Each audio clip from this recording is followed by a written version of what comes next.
لیکن اسی چھری سے اگر آپ کسی ناجائز اور کسی ناحق انسان کا مرڈر کرتے ہیں، ناحق بنا کسی غلطی کے اس کو زخمی کرتے ہیں، تو یہی چھری بری چیز ہے۔ بذات خود چھری بری چیز نہیں ہے، اس کا استعمال اس کو اچھا یا برا بنا دیتا ہے۔ علم کوئی برا نہیں ہے، ہندی پڑھیے، انگلش پڑھیے، سنسکرت پڑھیے، اردو پڑھیے، عربی پڑھیے، سائنس پڑھیے، ٹیکنالوجی پڑھیے، انجینئرنگ، کچھ بھی پڑھیے، علم کوئی برا نہیں ہے۔ اس علم کا استعمال اس علم کو اچھا یا برا بنا دیتا ہے۔ مولوی بننے کے بعد آپ دوسروں کی جیبوں پر ڈاکے ڈالتے رہیں تو یہی علم برا ہے۔ علم حاصل کرنے کے بعد آپ کا مدرسہ ہی نہیں، جھوٹی فرضی رسیدیں چھپوا کر آپ پورے ہندوستان میں چندہ کرتے پھریں کہ میرا مدرسہ چل رہا ہے، 500 بچے پڑھ رہے ہیں، اور جبکہ مدرسہ ہے ہی نہیں، تو یہی علم بری چیز ہے۔ علم کوئی برا نہیں ہے، اس کا استعمال اس علم کو اچھا یا برا بنا دیتا ہے۔ تو اللہ تبارک و تعالی سے دعا کیجیے کہ اللہ رب العالمین ہمیں ایسا علم عطا فرمائے جو ہمارے لیے نفع بخش ہو، فائدے مند ہو۔ مجھے پاکستان لاہور کی وہ میٹنگ یاد آتی ہے،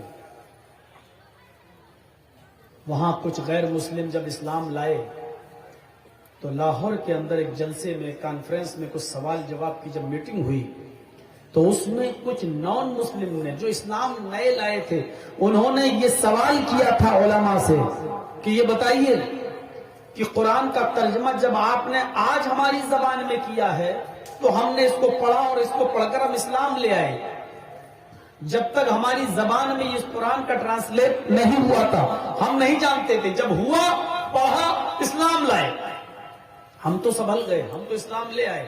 لیکن ہمارے باپ دادا جو حالت کفر میں مر گئے ہیں، ہمارے باپ، ہمارے ماں باپ جو کفر کی حالت میں مر گئے ہیں، وہ جنت میں جائیں گے یا جہنم میں جائیں گے؟ کیونکہ ان تک تو قرآن کا ترجمہ پہنچا ہی نہیں تھا، عربی زبان میں تھا، وہ عربی نہیں جانتے تھے۔ سارے مولویوں کے پاس اس کا جواب نہیں تھا، کیا جواب دیتے؟ بھائی جب آپ نے ہماری لینگویج میں، ہماری زبان میں جب ترجمہ کیا ہی نہیں، ہم نے پڑھا ہی نہیں، ہمارے ماں باپ نے بغیر پڑھے ہوئے اور بغیر ترجمہ جانے ہوئے جب ان کی زبان میں، ان کی لینگویج میں جب قرآن کا ٹرانسلیٹ نہیں ہوا تو وہ نہیں پڑھ سکے اور مر گئے، وہ جنت میں جائیں گے یا جہنم میں؟ آج ترجمہ آپ نے ہماری زبان میں کیا ہے تو ہم نے پڑھا اور اسلام کو سمجھا اور اسلام لے آئے، لیکن میرے ماں باپ کہاں جائیں گے؟ کیا جواب تھا؟ تو اگر انگلش، ہندی اور دوسری زبانیں اگر نہیں سیکھی جاتی تو قرآن کا ترجمہ آج دوسری زبانوں میں کیسے ہوتا؟ اس قرآن کو ہمیں تمام لوگوں تک پہنچانا ہے، کیسے پہنچائیں گے جب تک آپ ان کی زبانوں کو نہیں سیکھیں گے؟ ایک جنگ ہوئی تھی، اس میں بہت سے کافر پکڑے گئے، مال فدیہ دے کر چھوڑ دیا گیا، 15 کافر ایسے رہ گئے کہ جن کے پاس مال فدیہ نہیں تھا۔ اللہ کے نبی صلی اللہ علیہ وسلم نے ان کو نہیں چھوڑا کیونکہ ان کے رشتہ داروں کے پاس اتنا مال نہیں تھا کہ وہ مال دے کر اپنے رشتہ داروں کو چھڑا لے جائیں۔ 15 ایسے لوگ تھے جو عبرانی زبان جانتے تھے لیکن ان کے پاس مال نہیں تھا۔ اللہ کے نبی صلی اللہ علیہ وسلم نے ان کو اس شرط پر چھوڑ دیا کہ تم کو ہم چھوڑیں گے، تمہارے گھر والوں کے پاس مال نہیں ہے، لیکن تم میں سے ہر ایک آدمی میرے 10 صحابہ کو عبرانی زبان سکھائے گا، عبرانی زبان سکھائے گا۔ ان 15 کافروں نے 150 صحابہ کو عبرانی زبان سکھائی، ایک نے 10 کو، تو 15 نے کتنے کو سکھائی؟ 150۔ تو اللہ کے رسول نے شرط لگائی، ہم چھوڑ دیں گے تمہیں، تم جاؤ اپنے علاقے میں، لیکن ہمارے ایک آدمی میرے 10 صحابہ کو عبرانی زبان سکھائے گا۔ تو 15 کافروں نے 150 صحابہ کو عبرانی زبان سکھائی۔ جب وہ عبرانی زبان سیکھ گئے تو اللہ کے رسول نے 150 صحابہ کو اس بستی میں بھیج دیا جہاں لوگ عربی نہیں جانتے تھے اور عبرانی زبان جانتے تھے، کہ جاؤ اب تم ان کی زبان میں ان کو اسلام کی دعوت دو، ان کی زبان میں ان کو اسلام پہنچاؤ اور ان کو بتاؤ کہ اسلام کیا ہے۔ تو میرے پیارے ساتھیوں، یہاں سے آپ اندازہ لگا سکتے ہیں کہ اللہ کے نبی نے ان سے مال نہیں لیا، سونا نہیں لیا، چاندی نہیں لی، بلکہ کیا کہا، ایک آدمی میرے 10 صحابہ کو اپنی بھاشا، اپنی زبان سکھائے، یعنی پڑھائے، یعنی غیر مسلم سے بھی پڑھا جا سکتا ہے، جائز ہے، غیر مسلم سے تعلیم حاصل کرنے کے لیے اسلام منع نہیں کرتا ہے، اگر اس کا مقصد اچھا ہو کہ ہم پڑھنے کے بعد اور اس بھاشا کو، اس لینگویج کو سیکھنے کے بعد ہم اسلام کی دعوت و تبلیغ اس مذہب کے لوگوں میں کریں گے جو یہ زبان جانتی ہے۔ ہمارے نیتیں اچھی ہونی چاہیے، ہمارا اس علم سے ہمیں فائدہ حاصل کرنا چاہیے۔ یہاں سے آپ اندازہ لگا سکتے ہیں، کبھی میں بولتا نہیں ہوں کیونکہ 12 بجے 11 بجے ٹائم ملتا ہے تو علم کے اوپر کیا بولوں، لیکن آج تھاپا صاحب کی باتیں سن کر اتنی سی باتیں میرے ذہن میں آئیں تو میں نے آپ کے سامنے رکھ دیا۔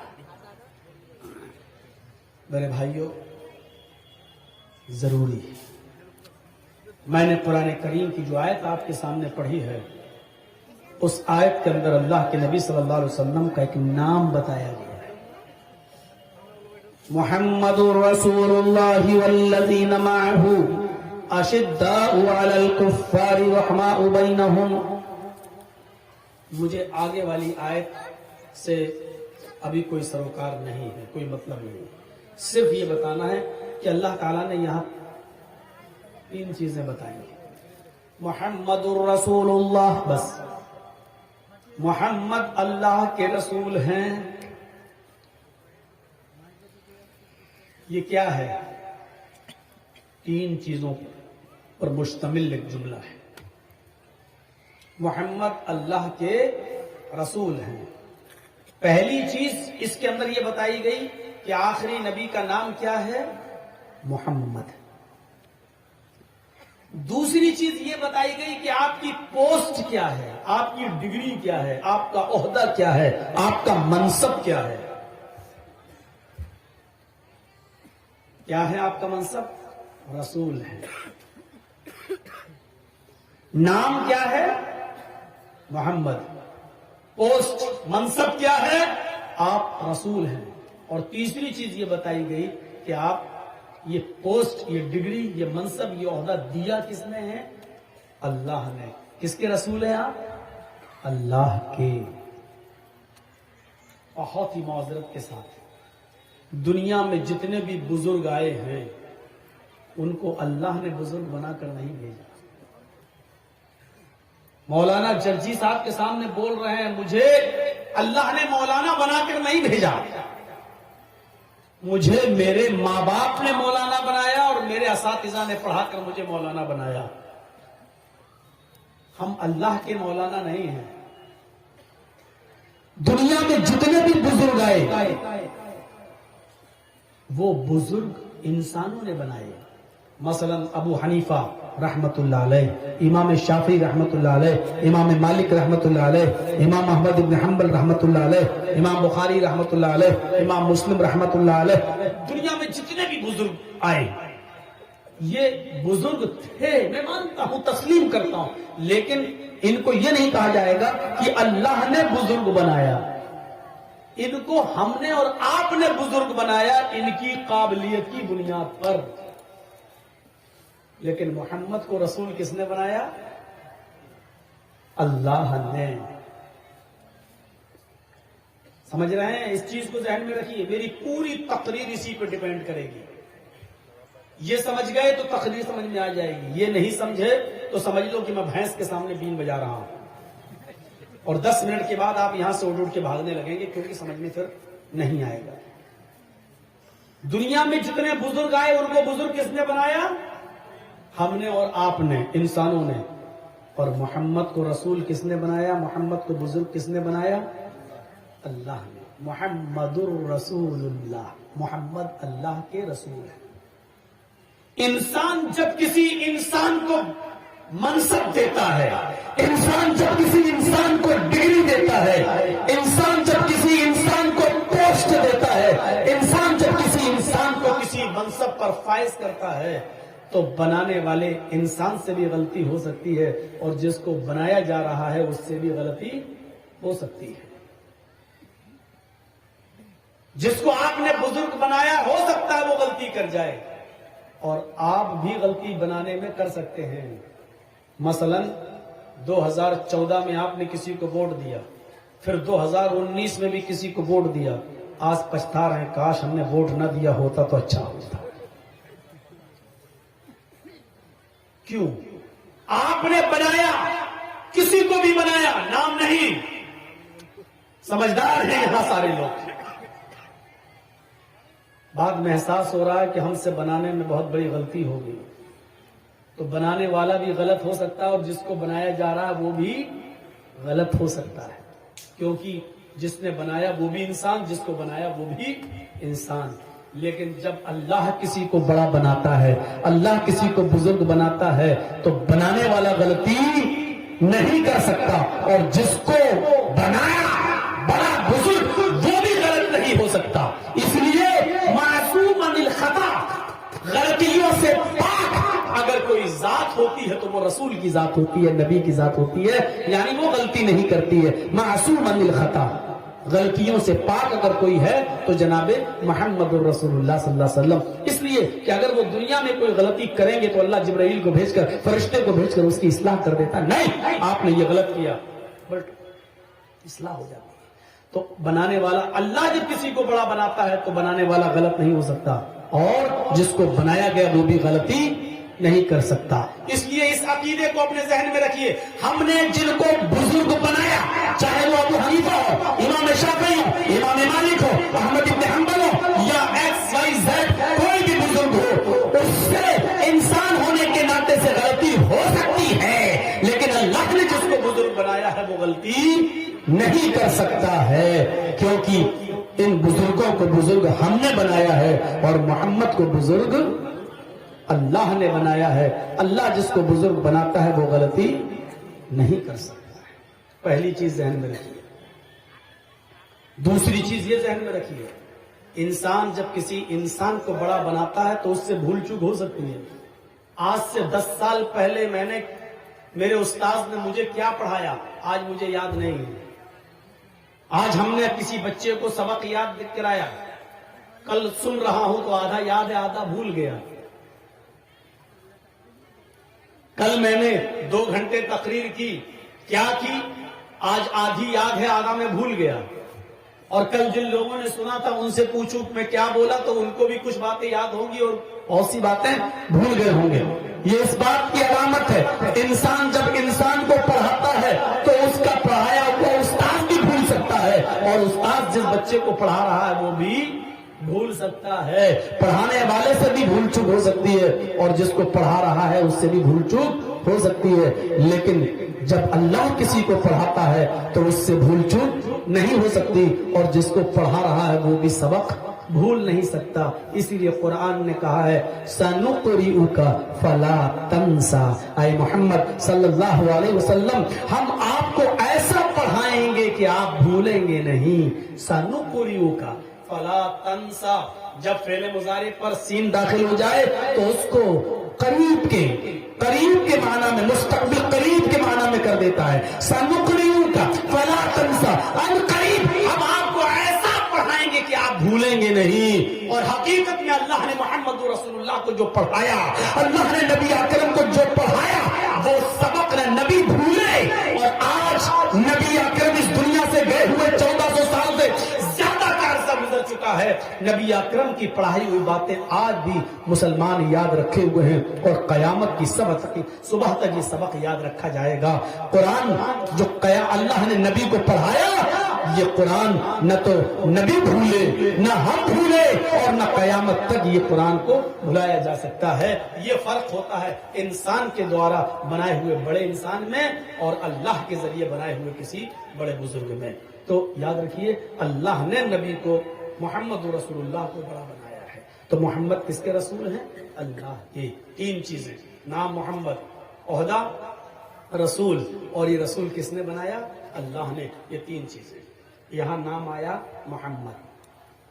قرآن کریم کے ایک دوسری آیت پڑھیے، وہاں اللہ کے نبی کا ایک اور نام آیا، وَإِذْ قَالَ عِيسَى ابْنُ مَرْيَمَ يَا بَنِي إِسْرَائِيلَ إِنِّي رَسُولُ اللَّهِ إِلَيْكُمْ۔ اے عیسیٰ علیہ السلام نے کہا اپنی قوم سے، آئے اور جب عیسیٰ نے کہا وَإِذْ قَالَ عِيسَى ابْنُ مریم، مریم کے بیٹے عیسیٰ نے، یا بنی اسرائیل، اے اسرائیل کے بیٹو، اے قوم بنی اسرائیل، انی رسول اللہ علیکم، میں تم سب کی طرف اللہ کا رسول بنا کر بھیجا گیا ہوں، میں تم سب کی طرف اللہ کا پیغمبر بنا کر بھیجا گیا ہوں، مصدقا لما بین یدی من التوراۃ، مجھ سے پہلے جو کتاب نازل کی گئی تھی، اللہ نے اتاری تھی تورات، اولڈ ٹیسٹامنٹ میں اس کی تصدیق کرتا ہوں، میں اس کو سچا مانتا ہوں، جو موسیٰ کو کتاب دی گئی تھی میں اس کی پشٹی کرتا ہوں، وَمُبَشِّرًا بِرَسُولٍ يَأْتِي مِن بَعْدِ اسْمُهُ أَحْمَدُ، اور میں تمہیں شبھ سماچار دیتا ہوں، گڈ نیوز دیتا ہوں، اچھی خبر دیتا ہوں، ایک ایسے رسول کی جو میرے بعد آئے گا، اس کا نام احمد ہوگا، اسمہ احمد، اس کا نام احمد ہوگا۔ اس آیت کے اندر ویسے تو بہت سی چیزیں بتائی گئی ہیں، ہر ایک چیز پر ہم نہیں چاہیں گے۔ پہلی چیز یہ بتائی گئی عیسیٰ علیہ السلام نے اپنے سے پہلے آنے والی کتاب تورات کا اقرار کیا ہے کہ وہ بھی آسمانی کتاب تھی، اور ایک ایسے رسول کی بشارت دی جو ان کے بعد آئے گا، یعنی عیسیٰ کے بعد آئے گا، جیسس کے بعد آئے گا، اور اس کو کیا بتایا؟ اسمہ احمد، اس کا نام کیا ہوگا؟ احمد ہوگا۔ قرآن میں یہ نام آیا ہے احمد۔ محمد اور احمد یہ دو نام اسپشٹ ہیں، ظاہر ہیں۔ ایک حدیث میں نے پڑھی تھی، اللہ کے رسول صلی اللہ علیہ وسلم نے فرمایا، اس حدیث کے اندر جو مسلم کتاب الفضائل کے اندر موجود ہے، حضرت جبیر بن مطعم اس حدیث کے راوی ہیں، فرماتے ہیں کہ اللہ کے نبی صلی اللہ علیہ وسلم کو میں نے یہ کہتے ہوئے سنا، اللہ کے نبی نے فرمایا ان لی اسماء، میرے چند نام ہیں۔ اس حدیث کے اندر اللہ کے رسول کے کچھ نام آئے ہیں، چند نام، ان لی اسماء، میرے کئی ایک نام ہیں، ان لی اسماء، پہلا نام انا محمد، میرا ایک نام محمد ہے، وانا احمد، اور میرا ایک دوسرا نام احمد ہے، وانا الماحی، اور میرا ایک نام ماہی ہے۔ ماہی کا مطلب مٹانے والا، نشٹ کرنے والا۔ تو اللہ کیا مٹائے گا؟ یمحو اللہ بی الکفر، اللہ میرے ذریعے، میرے دوارا ناستکتا کو، کفر کو مٹائے گا، گناہ کو مٹائے گا۔ وَأَنَا الْحَاشِرُ، میرا ایک چوتھا نام حاشر ہے، جمع کرنے والا، اکٹھا کرنے والا۔ یحشر الناس علی قدمی یوم القیامہ، قیامت کے دن تمام لوگ میرے قدموں کے تلے، میرے پیروں کے پاس، میرے ارد گرد جمع کیے جائیں گے، اکٹھے کیے جائیں گے۔ وَأَنَا الْعَاقِبُ، اور میرا پانچواں نام عاقب ہے۔ عاقب کا معنی کیا ہوتا ہے؟ بعد میں آنے والا، عاقب سب سے لاسٹ میں آنے والا۔ والعاقب الذی لیس بعدہ نبی، میں سب سے بعد میں آیا ہوں اور میرے بعد اب کوئی نبی نہیں آئے گا۔ یہ اللہ کے رسول نے چند نام بتائے ہیں، اس میں پہلا نام محمد۔ اب دیکھیے محمد کی میننگ کیا ہوتی ہے، بہت آسان ہے، ایک ایک چیز کی باریکی پہ چلیے۔ اب نام آیا، 5 نام بتا دیے، اب محمد، محمد کا معنی کیا ہوتا ہے؟ حمد یحمد تحمید، جس کا معنی ہوتا ہے تعریف کرنا، اور محمد باب تفعیل سے آبجیکٹ ہے، اس میں مفعول ہے، الفاظ کی زیادتی، معنی کی زیادتی پر دلالت کرتی ہے۔ حمد یحمد تعریف کرنا، اور محمد یحمد بہت زیادہ تعریف کرنا، اور محمد جس کی بہت تعریف کی گئی ہو۔ میننگ دیکھیے، محمد جس کی بہت تعریف کی گئی ہو۔ اللہ کے نبی صلی اللہ علیہ وسلم جب اپنی ماں کے پیٹ سے باہر آئے، پیدا ہوئے، تو آپ کے دادا عبد المطلب نے آپ کا نام رکھا 7ویں دن محمد، اور ماں نے نام رکھا احمد۔ دادا نے نام رکھا محمد، پورا عرب کا علاقہ چونک گیا، یہ نام عبد المطلب نے رکھا محمد، جس کا معنی بہت زیادہ تعریف کیا ہوا، جس کی بہت تعریف کی گئی ہو۔ حقیقت میں محمد رسول اللہ کی کائنات میں سب سے زیادہ، اللہ کے بعد سب سے زیادہ اگر کسی کا نام لیا گیا اور سب سے زیادہ کسی کی تعریف کی گئی تو وہ ہستی ہے محمد رسول اللہ صلی اللہ علیہ وسلم۔ محمد نام لکھیے جس کی بہت تعریف کی گئی ہو.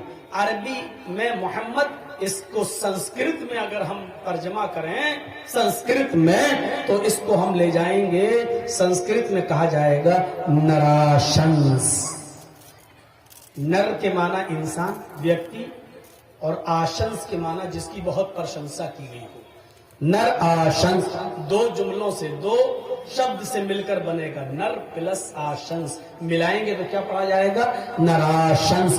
جس کی بہت پرشنسا کی گئی ہو، یعنی محمد جس کی بہت تعریف کی گئی ہو. اب ویدوں میں محمد الرسول اللہ کو نراشنس کہا گیا ہے. Adam جناوپشرت نراشنسس تشوشیتے system سہسرا ندیتم چکورم اروشنے دھوددمہے. اس سے زیادہ اسپشٹ کوئی منتر ہو ہی نہیں سکتا جس نے محمد کو نراشنس کی شکل میں پیش کر دیا. صرف لینگویج الگ ہے، زبان الگ ہے، لیکن چیز ایک ہی ہے. اور ایک ایک لفظ پر غور کیجئے گا. ایدم حرف ندا، اے ایدم، اے جنا، ایدم جنا. ایک شبد کی میننگ میں کہیں غلطی ہو تو پوری اجازت ہے کیس کر سکتے ہیں آپ ہمارے اوپر. ایدم، اے جنا، جنتا، لوگوں. گویا کہ عربی میں اگر کہنا ہو اے لوگوں تو اس کے لیے کیا کہا جائے گا؟ یا ایھا الناس، اے انسانوں، ہے لوگوں. ایدم جنا، اے لوگوں. اپ شرط، غور سے سنو. اپ شرط، اپ مانی نیچے، شرط مانی کانوں کے نیچے سننا. کانوں کے نیچے سنو کیا مطلب ہو؟ کبھی کبھی آپ بولتے ہیں نا لگائیں گے تھپڑ کان کے نیچے، تو کان کے نیچے لگانے کا مطلب کیا؟ زوردار. اپ مانی نیچے. بولتے ہیں نا مکھ منتری، اپ مکھ منتری، مکھ منتری کے نیچے. پردھان منتری، اپ پردھان منتری، یعنی پردھان منتری کے نیچے. ادھیکش، صدر، پریسیڈنٹ. اپادھیکش، اپ ادھیکش ملائیں گے تو کیا پڑھیں گے؟ اپادھیکش. ادھیکش کے نیچے. تو اپ مانی نیچے، شدھ کانوں کے، کانوں کے نیچے سنو مطلب غور سے سنو. اور کوئی چیز جب یہ کہا جائے غور سے سنو تو اس کا مطلب یہ ہے کہ وہ بہت ضروری ہے، بہت امپورٹنٹ ہے، بہت مہتوپورن ہے. ایدم جناوپشرت، اے لوگوں غور سے سنو. نراشنسس تشوشیتے، اس وشو میں، اس دنیا میں نراشنس آئیں گے. نراشنس آئیں گے جن کی اتنی پرشنسا ہوگی اس تشوشیتے کہ پورے وشو میں ان سے زیادہ کسی کی پرشنسا نہ ہوگی. ان کی اتنی تعریف ہوگی کہ ان سے زیادہ پورے وشو میں پھر کسی اور کی پرشنسا، کسی اور کی ان سے زیادہ تعریف نہ ہوگی، ان سے ادھک کسی اور کی پرشنسا نہ ہوگی. کیا رہ گیا؟ پورے وشو میں ان سے زیادہ کسی اور کا نام ہی نہیں ہوگا. محمد رسول اللہ کا نام کتنا ہے آپ کو آئیڈیا نہیں ہے. پورے وشو میں کتنا نام لیا جا رہا ہے آپ کو پتا نہیں ہے. وضو بنائیے، بسم اللہ. کیا پڑھیں گے؟ بسم اللہ. وضو بنا کر ختم ہوں گے، فارغ ہوں گے، کیا پڑھیں گے؟ اشہد ان لا الہ الا اللہ واشہد ان محمدن عبدہ ورسولہ واشہد ان محمدن، نبی کا نام لیا جا رہا ہے. اذان کے بعد کی دعا میں کیا ہے؟ اللہم رب هذه الدعوة التامة والصلاة القائمة آت محمدا الوسیلہ والفضیلہ. اللہ کے نبی کا نام لیا جا رہا ہے. آت محمدا الوسیلہ. محمد کتنا نام لیا جا رہا ہے نبی اکرم کا؟ وضو کے بعد کی دعا میں نبی کا نام، اذان کے بعد کی دعا میں نبی کا نام. اذان کتنی ہو رہی ہے اس وقت؟ میری گھڑی میں 11:30 ہو رہے ہیں. رات کے 11:30. اس وقت بھی کہیں نہ کہیں دنیا کے کسی نہ کسی کونے میں فجر کا وقت ہوگا اور وہاں محمد رسول اللہ کا نام لیا جا رہا ہوگا. اشہد ان محمد رسول اللہ. اگر دنیا کے کسی کونے میں فجر ہو رہی ہوگی تو اسی دنیا میں کہیں نہ کہیں ظہر کا وقت بھی ہوگا, کہیں نہ کہیں عصر کا وقت بھی ہوگا, کہیں نہ کہیں مغرب کا وقت بھی ہوگا اور کہیں نہ کہیں عشاء کا وقت بھی ہوگا. پھر 1 منٹ کے بعد اس کے متصل شہر میں ٹائم ہوگا, پھر 1 منٹ کے بعد کہیں اور ہوگا, پھر 1 سیکنڈ اور 2 سیکنڈ کے بعد کسی اور جگہ ہوگا. اس روٹین کے حساب سے دیکھا جائے تو پوری دنیا میں 1 سیکنڈ بھی ایسا نہیں جاتا کہ جس سیکنڈ میں جناب محمد رسول اللہ کا نام نہ لیا جا رہا ہو. اشہد ان محمد رسول اللہ. نبی کا نام. ہندو بھائی رام کو بھگوان کا درجہ دیتے ہیں, کرشن جی کو بھگوان کا درجہ دیتے ہیں, لیکن دیکھو ان کا نام کتنا لیا جا رہا ہے. انڈیا اور سری لنکا کے علاوہ اور نیپال کے علاوہ مجھے بتا دو کہ دنیا کے کس خطے میں ان کا نام لیا جاتا ہے. ہندوستان اور سری لنکا, نیپال بھی جوڑو, اس کے علاوہ بتائیے کہاں نام لیا جا رہا ہے. اور وہ بھی کب؟ جب کوئی موٹر سائیکل سے گیا, چلتے چلتے گر گیا, چوٹ لگی, تب کہتا ہائے رام. بس اب رام کو یاد کیا جا رہا ہے. یا اس کا بچہ فرسٹ ڈویژن سے ہرے رام, تب نام لیا جا رہا ہے. یہاں وضو کے بعد نام, اذان کے بعد نام, اذانوں میں نام, ہر وقت. اللہ اکبر کہہ کر اگر ہم نے نماز شروع کر دی, کوئی سیکنڈ کوئی منٹ ایسا نہیں جاتا کہ دنیا کے کسی نہ کسی حصے میں نماز نہ ہو رہی ہو. اگر آپ اللہ کا نام لیتے ہیں تو آپ کو نماز ختم کرنے سے پہلے اتحیات میں محمد رسول اللہ کا نام لینا پڑے گا. اشہد ان محمدًا عبدہ ورسولہ. نماز میں سلام پھیرنے سے پہلے آپ کو درود پڑھنا پڑے گا اور درود میں محمد رسول اللہ کا نام لینا پڑے گا. اللہم صلی علی محمد, اللہم بارک علی محمد. غور کیجئے کہ جناب محمد رسول اللہ صلی اللہ علیہ وسلم کا کتنا نام لیا جا رہا ہے.